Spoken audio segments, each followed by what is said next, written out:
Pendeta Alfon. Pendeta Alfon ini selalu bertemu dengan saya. Dia bilang jangan saya bicara Islam. Saya bilang saya orang Irian, agama Islam. Abang orang Irian, pendeta agama Kristen. Kita boleh hidup. Saya berusaha untuk bertemu dengan beliau. Akhirnya suatu waktu saya mencoba selesai sholat subuh, saya jalan kaki ke rumah beliau kurang lebih 200 meter. Perjalanan pagi menuju rumah beliau, jarak 1 meter saya mau sampai ke rumah beliau. Saya lihat beliau sedang lari pagi di depan halaman rumahnya. Ketika saya lihat beliau lari pagi, saya percepat langkah untuk bertemu beliau. Ketika saya tunduk, beliau lihat saya dan lari masuk. Pintu rumahnya dia tutup. Saya angkat wajah saya, di depan pintu rumah sudah tidak ada orangnya. Saya akhirnya masuk.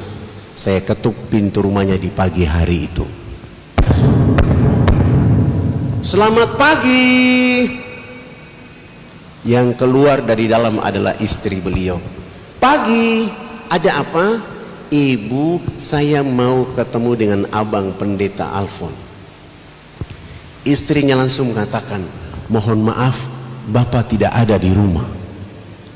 Dalam hati saya baru yang tadi lari masuk itu siapa? Saya pulang. Hari kedua saya datang lagi. Selamat pagi. Anak beliau yang keluar. Mohon maaf, Bapak tidak ada di rumah. Saya pulang, hari ketiga saya datang lagi. Selamat pagi. Anak berikutnya keluar mengatakan tidak ada di rumah. Saya pulang, hari keempat saya datang lagi. Selamat pagi. Istrinya yang keluar masih saja mengatakan tidak ada di rumah. Saya pulang, hari kelima saya datang lagi. Selamat pagi. Istrinya lagi yang keluar tetap saja mengatakan tidak ada di rumah. Sampai 1 bulan penuh tiap pagi saya mengetuk pintu rumah itu, tidak ketemu dengan abang pendeta, kecuali mendapatkan jawaban dari istri dan anak silih berganti tidak ada di rumah. Bulan kedua, hari pertama tetap saja saya datang ke rumah itu. Selamat pagi. Istrinya keluar mengatakan tidak ada di rumah. Hari kedua, bulan kedua saya datang lagi. Selamat pagi. Anaknya keluar mengatakan tidak ada di rumah. Hari ketiga, bulan kedua saya datang lagi. Selamat pagi. Anaknya keluar mengatakan tidak ada di rumah. Hari keempat saya datang lagi. Selamat pagi. Istrinya masih saja mengatakan tidak ada di rumah. Saya pulang, hari kelima saya datang lagi. Selamat pagi. Istrinya masih saja mengatakan tidak ada di rumah. Sampai hari ke-15 saya belum tiba di rumah itu. Istri dan anaknya sudah menunggu saya di depan rumah. Begitu saya menyapa selamat pagi, mereka mengatakan, Anda ini tidak bosan tiap pagi datang ke rumah kami? Kami sudah bilang beliau tidak ada di rumah, masih saja mau datang ke sini. Saya pulang besok pagi, hari ke-16 bulan kedua, tetap saja saya datang ke rumah itu. Sampai 2 bulan penuh saya mengetuk pintu rumah itu, tidak ketemu dengan beliau, kecuali mendapatkan jawaban dari istri dan anaknya silih berganti bahwa tidak ada di rumah. Bulan ketiga, hari pertama tetap saja saya datang ke rumah itu. Selamat pagi. Istrinya keluar mengatakan tidak ada di rumah. Saya pulang, hari kedua, bulan ketiga saya datang lagi. Selamat pagi. Anaknya keluar mengatakan tidak ada di rumah. Subhanallah. Begitu di hari ketiga, bulan ketiga saya datang, saya menyapa selamat pagi. Anak tertuanya keluar mengatakan, pagi Pak Fadlan, mohon maaf tadi malam Bapak jatuh sakit, kecapean, kelelahan sehingga kami bawa ke rumah sakit. Saya langsung tunduk memuji Allah. Alhamdulillahirabbil alamin.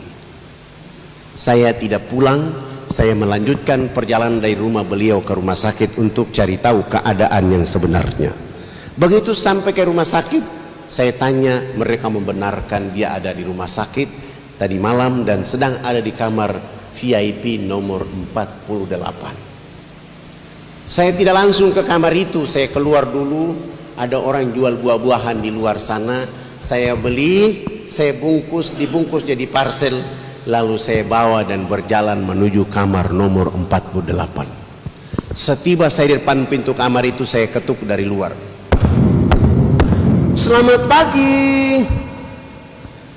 Istri beliau langsung menjawab dari dalam kamar, pagi, silakan masuk. Rupanya tidak tahu kalau itu adalah saya. Saya buka pintu pelan-pelan, saya angkat parcel, saya tutup wajah saya. dan berjalan pelan-pelan. Begitu sampai di dalam, saya lihat kaki istrinya, saya turunkan parsen. Selamat pagi bunda, saya dapat kabar abang jatuh sakit sehingga saya beli buah-buahan ini. Nanti kalau abang bangun tidur, sampaikan salam hormat bahwa tadi Fadlan dari sini. Begitu saya cerita dengan istrinya, Alfon dari tempat tidur langsung menyapa saya, pagi Pak Fadlan. Saya tinggalkan istrinya merapat salaman dengan beliau dan saya bilang, abang, hari ini sungguh sangat luar biasa saya dapat rahmat dari Allah, karena saya sudah cari abang 2 bulan 3 hari. Sebenarnya abang tidak sakit, tapi abang hari-hari mendidik istri anak untuk berbohong. Itu menjadi penyakit supaya saya ketemu di sini. Nanti kalau abang sehat, sembuh, jangan mengulangi perbuatan ini lagi. Saya pamit pulang. 5 hari kemudian beliau sembuh dan pulang ke rumah. Hari ke-6 saya menjadi tamu pertama di rumahnya. Selamat pagi. Beliau bersama istri dan 7 anak membuka pintu dan mempersilahkan saya masuk ke dalam rumah mereka. Di saat itulah saya mulai cerita kepada mereka dengan judul Indahnya Islam bagi penduduk alam semesta. Dari jam 10 pagi sampai jam 12 siang saya pamit pulang. Beliau mengantar saya sampai depan pintu pagar. Beliau mengatakan, Fadlan, usahakan besok datang lebih pagi lagi. Besok pagi saya datang dari jam 7.30 sampai jam 12. Sesudah itu sholat duhur selesai, saya melanjutkan sampai asar. Pekerjaan seperti ini saya lakukan 5 hari berturut-turut. Subhanallah, menjelang waktu asar di hari ke-5, beliau bersama istri dan 7 anak menyatakan sikap hijrah, mengucapkan 2 kalimat syahadat. Ketika mereka mengucapkan 2 kalimat syahadat, saya langsung sujud syukur dan menangis kepada Allah. Dan saya mulai menanyakan kepada dirinya, saya, seandainya saya angku dengan agama yang saya miliki hari ini, begitu saya diusir, saya tidak akan datang lagi ke rumah itu. Seandainya saya sombong dengan agama yang saya anut, begitu saya diusir, saya akan katakan saya tidak akan datang ke rumah itu.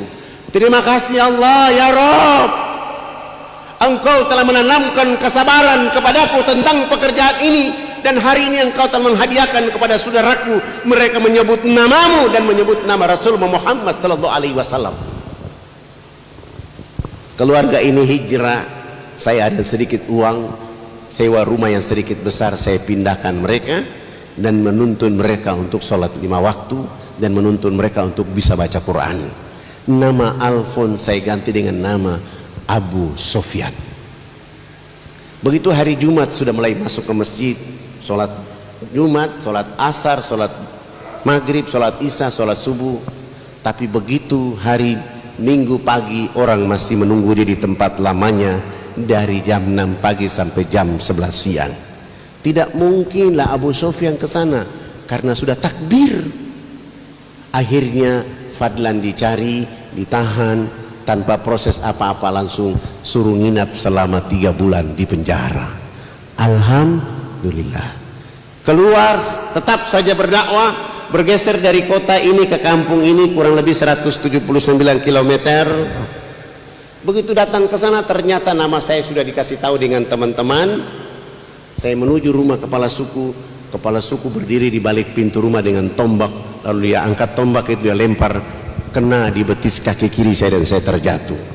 Begitu teman-teman dai ingin melakukan perlawanan, dan saya bilang, kita kesini bukan berperang, kita kesini berdakwah.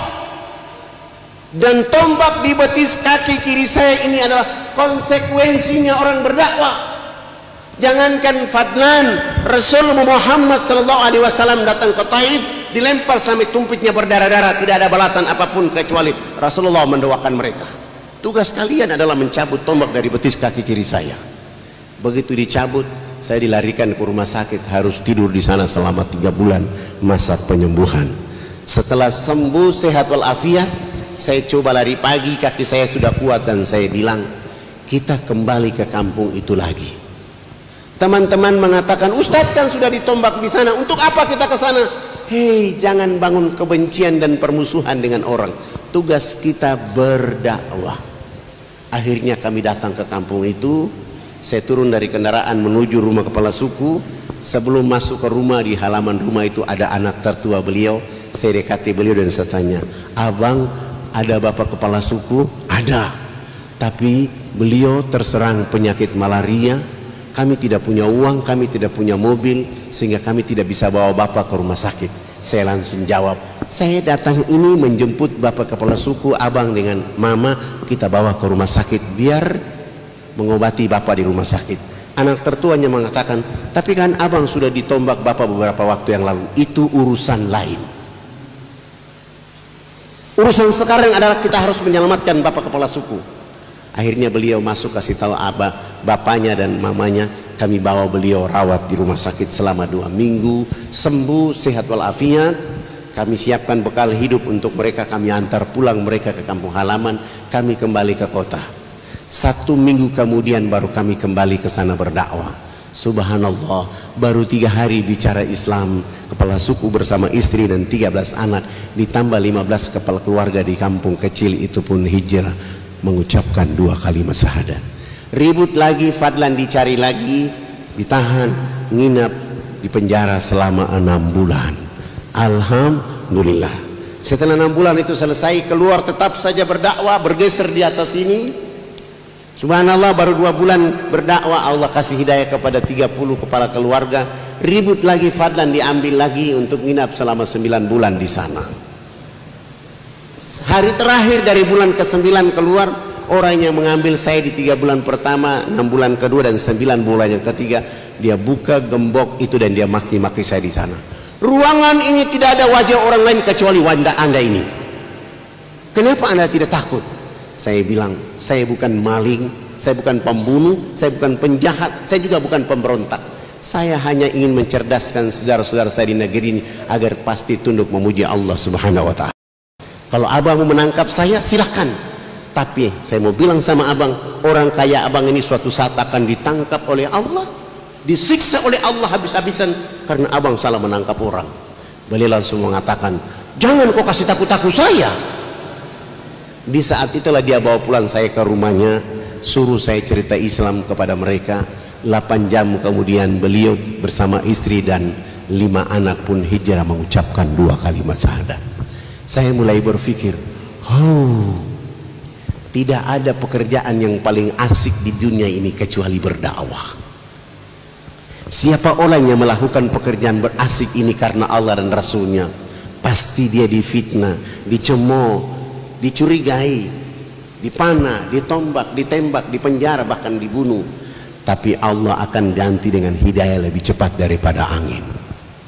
Saudara-saudaraku yang dirahmati oleh Allah Subhanahu wa Ta'ala, dengan konteks dakwah ini kita akan menyelamatkan seluruh manusia di atas muka bumi ini, khusus Indonesia tercinta.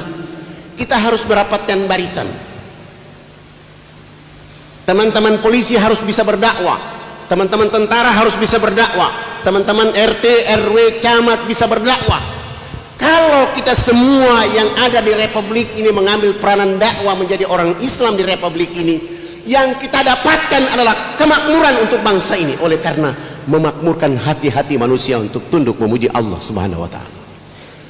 Maka dakwah itu bukan urusan mereka yang dari pesantren, bukan urusan mereka dari perguruan tinggi Islam, bukan mereka yang datang dari Timur Tengah. Tanggung jawab umat Islam, sehingga Rasulullah menyampaikan kepada kita, sampaikan walaupun 1 ayat. Energi 1 ayat ini menjadi bibir yang bisa membuat rahmat dari Allah datang kepada kita. Energi menyampaikan 1 ayat ini menjadi kekuatan besar untuk menyatukan kita semua. Rambut boleh berbeda, kulit boleh berbeda, tapi kita diikat oleh bangsa Indonesia, bahkan diikat oleh agama ini dengan wa'tasimu bihablillahi jamiyah. Energi itu harus kita miliki, sehingga kita tidak ada perbedaan di republik ini kecuali inna akramakum indallahi atqakum. Maka itu saya mau tanya pada pemuda-pemuda di sini yang belum menikah, angkat tangan. Angkat yang tinggi-tinggi. Nah, pemuda yang belum menikah ini, saya sarankan jangan tinggal di sini. Punya ilmu, punya pengetahuan, datang ke Irian, menikah dengan anak kepala suku, tinggal di sana.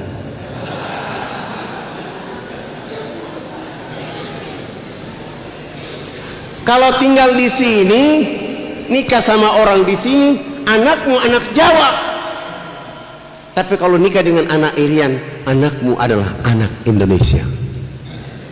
Warnanya coklat-coklat, keriting-keriting. Itu Indonesia. Ini harus dibangun oleh kita, sehingga semangat menjaga Indonesia dengan dakwah menuju kemakmuran dan kebangkitan bangsa ini.